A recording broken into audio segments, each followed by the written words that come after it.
Yeah. So two things. Number one, the depth thing, it's concerning at this point. The fact that they're even entertaining this when 2 weeks ago we were talking about how confident we felt about our between our interior line, our edge rushers, and our stack linebackers, how good we felt about that whole group. The fact that now we're looking at bringing in Trey Flowers, that it's concerning.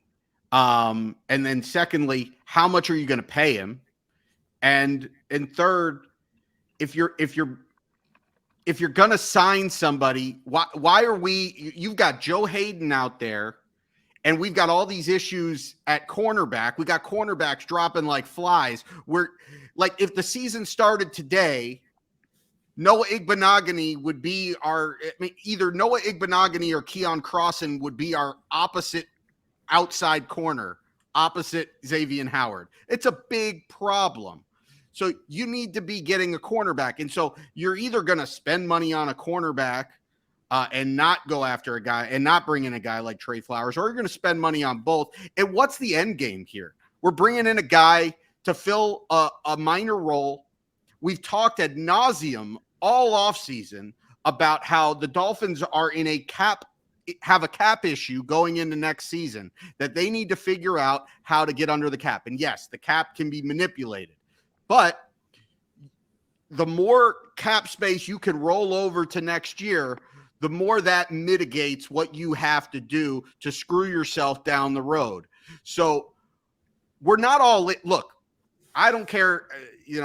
Ian, love you. Even at 12-5, I don't think you think that the Dolphins are winning the Super Bowl or are a Super Bowl contender this year. Even at 12-5, you said, look, we're not winning the division. Three of us think the Dolphins are going to be fighting tooth and nail just to make the playoffs, and we're not even sure that they're going to do that. So we're going to spend money that could otherwise be used to roll over the cap. Like, at what expense are you bringing in a Trey Flowers to what?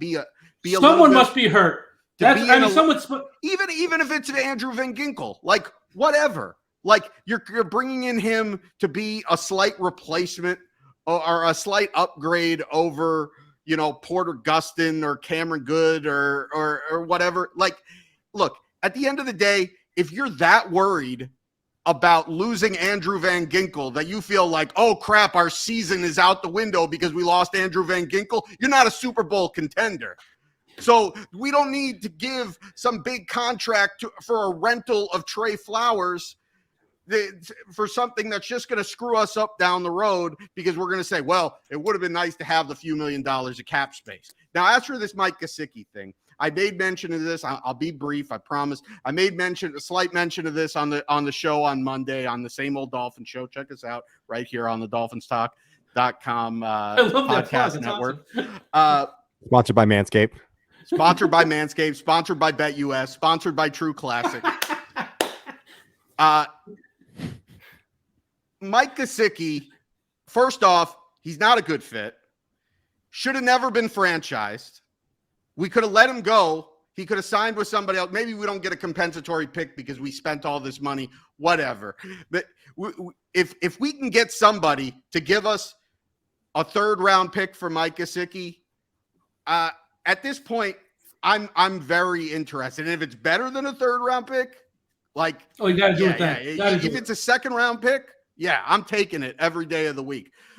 Because at the end of the day, like I said, we're not winning the Super Bowl this year, and Mike Gesicki is not going to be on this football team next year. So at the very worst, you're having Mike Gesicki here for the year, and you're getting a compensatory pick next year, which will or the following year, whatever, which would probably be a late third-round pick or whatever. So if you get a third-round pick or better, it's a win. And I know, look, it's an important year and there's all this hype and you want to make the playoffs, but how big a role is Mike Gesicki going to play in this? And at the end of the day, like, think of the bigger picture here. Mike Gesicki is not the difference between this team winning a Super Bowl. And if he's not going to be here next year, get whatever you can for him.